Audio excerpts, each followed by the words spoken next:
नाज़रीन अस्सलाम वालेकुम। इस सिलसिलेवार टॉक शो गुफ्तगू में आपका खैर मक़दम है। अल्हम्दुलिल्लाह अब तक हमने 5 एपिसोड्स शूट की है। ये हमारा 6वां एपिसोड है। इस एपिसोड के लिए हमने एक ख़ास मेहमान को गुजरात से मदऊ किया है। हमारे साथ आज के ख़ास मेहमान मुफ्ती साजिद साहब मौजूद है। मुफ्ती साजिद साहब आपका खैर मक़दम। जज़ाकल्लाह, शुक्रिया। गुफ्तगू शुरू होने से पहले मुफ्ती डॉक्टर साजिद साहब का मुख्तसर सा तारुफ़ कराना चाहूँगा। आपका एजुकेशन सेक्टर से कमोबेश 10 साल का एक्सपीरियंस रहा है। आप करेंटली स्ट्रेट पाथ फाउंडेशन के प्रेसिडेंट है, जो कि गुजरात से ताल्लुक़ रखता है। मुफ्ती साहब, गुफ्तगू शुरू करते हैं। बिल्कुल। Parenting in modern and Islamic perspective के बारे में कुछ शेयर करेंगे आप? देखिए मोहतरम, पेरेंटिंग को अगर हम सामने रखें और पेरेंटिंग की डेफिनेशन मॉडर्न और इस्लामिक पर्सपेक्टिव में अगर हम करें तो पेरेंटिंग नाम है 2 चीज़ों का, प्रमोटिंग एंड सपोर्टिंग। अब किन किन फील्ड में प्रमोट और सपोर्ट करना है उसको अगर वाज़े किया जाए तो हमें बच्चों को फिज़िकली प्रमोट और सपोर्ट करना है, स्पिरिचुअली प्रमोट और सपोर्ट करना है, इंटेलेक्चुअली प्रमोट और सपोर्ट करना है, सोशली प्रमोट और सपोर्ट करना है।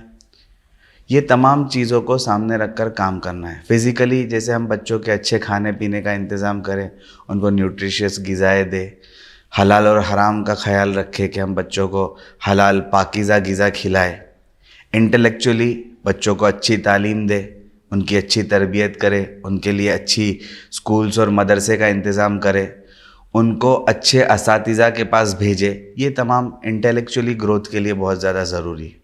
जहाँ तक सोशली का ताल्लुक़ है तो अच्छे लोगों के साथ हम उनका उठना बैठना, उनके फ्रेंड्स कैसे हैं, किन लोगों के पास वो जाते हैं, किन लोगों की सोहबत वो इख्तियार करते हैं, ये तमाम चीज़ें सोशली में आ जाती हैं। और जहाँ स्पिरिचुअली और मॉरल चीज़ों का सवाल आता है, हम बच्चों के अखलाक के ऊपर बहुत ज़्यादा फोकस करें कि उनके कैरेक्टर कैसे बिल्ड होते हैं, वो अपने अखलाक को कैसे संवारते हैं, वो बड़ों का अदब कैसे करते हैं, वो आलात इल्म का अदब कैसे करते हैं। ये तमाम चीज़ें स्पिरिचुअली में दाखिल हो जाती है। और सबसे बढ़कर हमारे बच्चे का अपने रब के साथ ताल्लुक़, अल्लाह ताला के साथ ताल्लुक़, नबी के साथ ताल्लुक़, कलामुल्लाह के साथ ताल्लुक़, ये तमाम चीज़ें स्पिरिचुअली ग्रोथ के लिए बहुत ज़्यादा ज़रूरी है। मुदस्सर साहब, आपने 4 अहम शोबे एरियाज़ बताए हैं एक चाइल्ड के डेवलपमेंट में। एक आपने कहा सोशल, आपने कहा स्पिरिचुअल, एक आपने कहा फिज़िकल और एक आपने कहा इंटेलेक्चुअल। इसी से ताल्लुक़ रखते हुए अब मैं दूसरा सवाल आपके सामने पेश करना चाहूँगा कि जो आदतें हैं बच्चों के अंदर, वो आदतें बनने में पेरेंट्स का क्या रोल है? देखिए, ये बहुत अहम सवाल है आपका।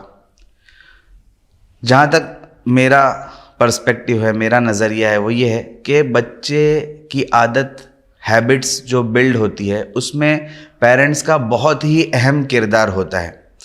मैं आपको एक एग्जांपल के ज़रिए से समझाना चाहूँगा कि आदतें कैसे बिल्ड होती है। जैसे कि एक मिसाल आप ले लीजिए कि बच्चा एक रोज़ स्कूल से घर पर आ रहा है और उसको आने में लेट हो गया। घर पर उसके आने का टाइम था शाम 4 बजे और 6 बज चुके हैं, अब तक बच्चा घर पर आया नहीं है।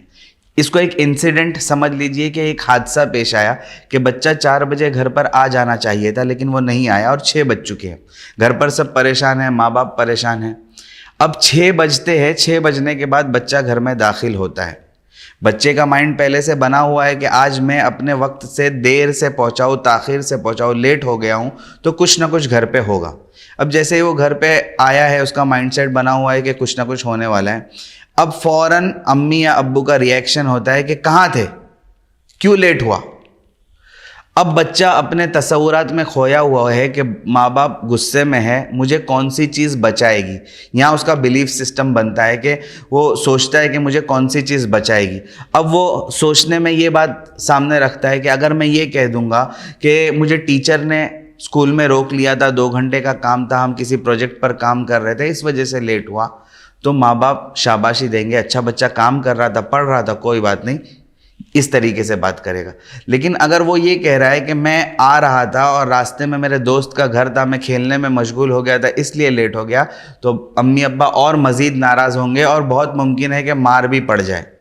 اب یہاں پر اس کی ہیبٹ بلڈ ہوتی ہے سچ بولنے کی اور جھوٹ بولنے کی, کہ میں اگر سچ بولوں گا تو شاید مجھے ڈانٹ پڑے گی اور جھوٹ بولوں گا تو میں بچ جاؤں گا بلکہ شاباشی ملے گی. اب اگر اس کی غلطی کو بھی آپ ہنستے ہنستے قبول کرنے پر راضی ہو جاتے ہیں اور اس کی غلطی کو غصہ ہوئے بغیر اچھی طریقے سے سمجھاتے ہیں کہ کوئی بات نہیں بیٹا, آپ کھیلنے میں مشغول ہو گئے تھے لیکن آپ کو کم سے کم اطلاع دے دینی چاہیے تھی, ہم یہاں پر فکر میں تھے کہ آپ لیٹ کیوں ہے. اب دیکھیے یہاں پر اگر ناراضگی اور خوشی ماں باپ جس طریقے سے ظاہر کرتے ہیں وہ یہاں پر بچے کی ہیبٹ بلڈ کرے گا سچ بولنے میں اور جھوٹ بولنے میں. تو ماں باپ کا بہت اہم کردار ہوتا ہے بچوں کی ہیبٹس کو بلڈ کرنے میں. مفتی صاحب, آپ کی بات سننے کے بعد یہ سمجھ میں آ رہی ہے کہ جو پیرنٹس کا بیہیویئر ہے وہ بچوں کے لیے, وہ بچوں کے ہیبٹس بلڈ کرنے میں فاؤنڈیشن کا کام کرتی ہے. صحیح ہے, بہت درست بات ہے, صحیح. ناظرین, ہم نے دیکھا کہ 4 بڑے شعبے ہیں جس کے اندر پیرنٹنگ کی جاتی ہے. سوشل ہے, انٹلیکچول ہے, فزیکل ہے اور اسپرچول ہے. اور ہم نے دیکھا کہ کس طرح بچوں کے اندر عادت ڈیولپ ہوتی ہے. ہم یہاں پر ایک بریک لیتے ہیں. بریک کے بعد ہم میجر پیرنٹنگ مسٹیکس کیا ہوتے ہیں اور تربیت کسے کہتے ہیں اس پر گفتگو کریں گے.